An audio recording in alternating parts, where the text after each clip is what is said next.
and I am delighted to be joined in the studio by Tim and Chelsey. Hello to you both. Good morning. Hello, morning. Morning. How was it out there today? All right, yeah. All the right. fog's lifted. Oh, nice. Yeah. It's like a cool, crisp autumnal morning. Oh, we like that. We like it because it was very warm the other day. Yes. 17 degrees. I was like, no, I want it to be like hats and gloves now. Yeah, Halloween season. It's October. It's proper autumn now. Yeah. Exactly. And October, within it, holds a day on Sunday, National Youth Confidence Day. Absolutely. And Tim, we've had you in the studio before talking about the wind in the willows. Yeah. And it just seems like a great opportunity to mash these two things together because of the wonderful work that the Torch Theatre does with the youth of Pembrokeshire. Yeah, absolutely. You know, I think it's just about like the arts in general just gives young people so much confidence and so much belief in their own abilities, like in such a beautiful, humbling way for us as like, I'm going to describe myself as an older person now. That realization. I just realized in this situation, I'm no longer a young person. Yeah, I think it just, you know, the joy that we have is that with so many of our programs, not just our amazing youth theatre, but our work with schools and colleges and even universities, I think we can still count people at university as a young person. I think so. Maybe that's making me seem even older. But yeah, so I think all of that together, that whole package of just celebrating what young people are confident enough and able enough to do through so many different ways and so many different things. And I think for me, like, it's so easy to get swept up when we talk about theatre and the arts and like, oh, people will be artists, and I'm using that in like the broadest sense, but actually isn't it more about like the art gives them the confidence to do whatever they want to do and to achieve whatever their dream is. You know, we've got, I think Chelsey and I could probably list off the number of young people who have gone on to have amazing careers in anything that isn't the arts that we've worked with over the years. You know, one of our young people who was in Wind in the Willows is now off studying psychology. And you kind of go, yes. And the amount of times you have a young person who comes to you quite shamefaced and goes, I don't really want to be in theatre, and you're like, no, that's brilliant. That's amazing. And also, you know, that's the whole point of this, is to go, do you feel more confident? Do you understand more about yourself as a person? Do you understand more about the world? And are you going to be contributing value to our society? Yes, you are. So actually, it doesn't matter what you go on to do. And I'm glad this is a thing that's given you the confidence to know that and understand that. Yeah, you've hit the nail on the head there. It's not going to a youth theatre isn't about becoming a Hollywood actor or being a West End star. It's about developing and nurturing skills, Chelsey. Absolutely. You know, when I went to youth theatre, I really didn't want to work in the arts at all, and then I ended up back in the arts. But it teaches you public speaking skills, analytical skills, how to express yourself, how to have like disagreements in a way that is productive and not combative. You know, if you're reading the script and one of you thinks you should do it this way and somebody else thinks you should do it another way, you've got to figure that out together. You've got to be reliable. You've got to turn up on time. You need to know your lines. You know, it's all these skills that are applicable just across the board wherever you go. And I think if you can feel confident or pretend to feel confident, you know, those acting skills, you're going to make it far whatever you do. And, you know, that, like Tim said, it's just so exciting that we get to be a little part of that journey for so many people. Yeah, because one thing about being on stage, the key phrase that I hear, I was later to life when it came to performance, but it's you've got to make choices. And you're constantly making choices. You're reading, you're interpreting, you're in that crowd with other people, and you need to make choices every single second. And you have to do that as an adult. Oh, absolutely. Absolutely. And, you know, I think, you know, in our education system, you get on, you start school, and then you kind of just go through the motions. And obviously you have to make your choices about your GCSE subjects, your A-level subjects and stuff. But a lot of those choices are taken away from young people a lot of the time. So, yeah, being in an environment where it's like, are you going to pick up the spoon or the knife in this dramatic dinner scene? It sounds small, but it just builds that muscle, you know, in their minds that they can be confident in. Yes, I know that is what I want to do. Yeah, and it's amazing seeing that in our youth theatre environment, or even in the schools workshops that we do, of like going, oh no, you have a choice now, and there's there's like the first time you do it, there's this look of absolute fear in a young person's eyes that you've Yeah. gone, yeah, you have to make a choice and a decision. And then after a while, it goes the other way, and they're like, well, why can't we make that choice?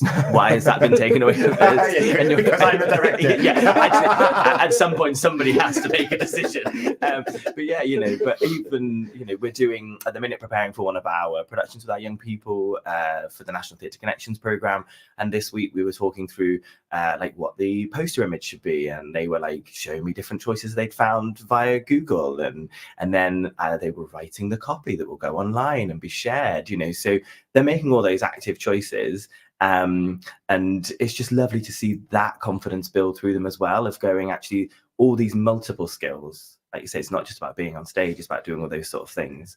And likewise with our schools workshop, we're doing a lovely project with the Milford Haven CP school at the minute, and they're all coming bounding into school and like being like, wait, mate, this is choices day, and they're doing loads of stuff with a theatre designer and a playwright. And again, we've got the first draft of their script just arrived, and you're going, oh my gosh, like all the decisions you've made already about different things and like what the show's going to look and sound like. And I just think that's really exciting to kind of go, just the ability to know that you can make a choice and have confidence in your choice. Yeah. No one, it's going to be challenged, it's going to be looked at, but you can make that choice. You just mentioned challenge there. It's resilience is what's built up through this then as well, like having your choices taken away, and maybe the discussion doesn't go your way, but you still need to deliver, and you need to be resilient and say, well, actually, this is why I want to do it. So all of a sudden you're becoming quite pragmatic, and you become explaining and a better communicator, which is definitely something you can use in later life as well. Oh, absolutely. And, there's nothing more crushing than when the cast list gets announced and you didn't get the lead role that you dreamed of. But it's a really good learning moment to go, it wasn't my time. I can't be the star all the time. And there's a real confidence sometimes in going, I can have a small part and make it something that people will remember, something that people will enjoy. And I will still turn up to rehearsals, or I will still turn up next time and try again and try again. That takes so much resilience to keep trying, and then learning new skills to hopefully get that part that you always wanted. I'm still bitter about a part I didn't get when I was 17. It's made me the person I am today. But you raise a very good point there, is that a lot of people, when it comes to performance, it's a very individual thing. I am this role, but actually it's a team sport. Oh yeah, for sure. Because, if you and me are on stage together and I forget my lines, I have to rely on you to help me out of that problem. Or, if we're doing a Shakespeare play, and I think it should be set in space, but you think it should be set on a farm, that's not going to work. The audience aren't going to have fun. So you have to learn to work together and go, that maybe isn't how I would do it, but that's okay. I respect the choices you've made, and we'll make it work together, and we'll find a way through that. So yeah, teamwork is I think the biggest skill you learn through theatre, through kind of any kind of art. But I think theatre particularly, because it's also teamwork with the audience, it's communication.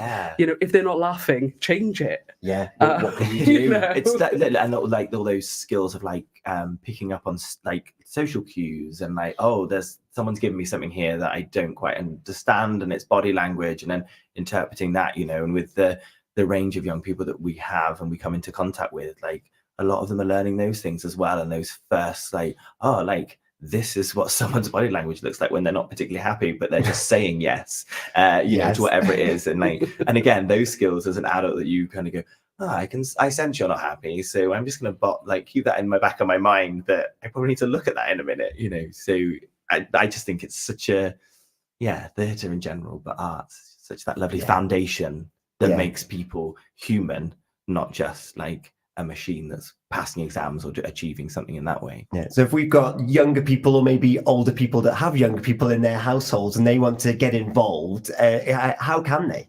Well, they are welcome to look on the Torch Theatre website and check out our Get Involved page, which has all the details about the youth theatre. Or they can email me directly. The Torch is just tim@torchtheatre.co.uk. Really simple and straightforward, much like myself. tim@torchtheatre.co.uk, and I can answer any questions for them, or they can pop into theatre at any point, and our lovely box office team will be happy to help out and point them in the right direction. I know I say this every time, but I do love your box office team. Oh, they're gorgeous. They're gorgeous. They're the best. Wonderful. Best in the biz. Yeah. It's so great. And of course, was it only last week you were celebrating the bringing home of Grav with Gareth John Bale? Matthew, I saw it on Saturday. He said it's one of the best things that he's ever seen. Oh, thank you. That means a lot. It really means a lot. And like, that's a show that has been with the torch for 10 years. And again, there were some young people in that audience, kind of some who want to be performers, but some who want to be rugby players. And they were coming and watching the show about a famous rugby player. And it was just such a brilliant run, standing ovations.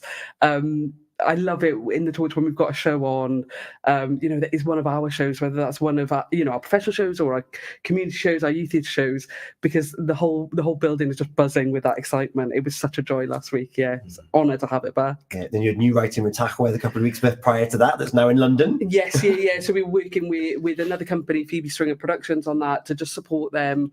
Kind of a brand new piece of writing that was in development, and so they're opening in Theatre 503 in London, which is just a joy, and for a Welsh story to be kind of, on that stage with just brilliant performers again. It's such a pleasure. Yeah, we're very lucky. So many different roles being brought to life by so few people. Absolutely. Yes. Oh yeah, absolutely. Yeah. And well, you've also released a cast recently as well. Yes, we have for our Panto, Jack and the Beanstalk, starting rehearsals in 2 weeks. Wow!